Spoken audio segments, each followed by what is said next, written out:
Ja vas na kolenima molim da svi dođemo u četvrtak, i oni koji se bore za vodu, i oni koji se bore za vazduh, i oni koji se bore za ptice, i oni koji čuvaju Savski nasip, i oni koji čuvaju Parkić, i oni koji čuvaju blokove, i svi ljudi koji su sa 72 područja gde će da budu rudnici. Svi da dođemo ovde.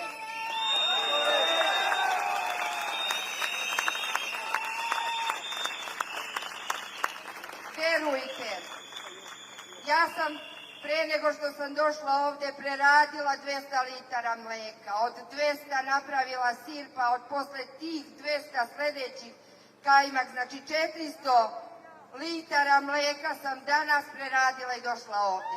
Nikome nije lako.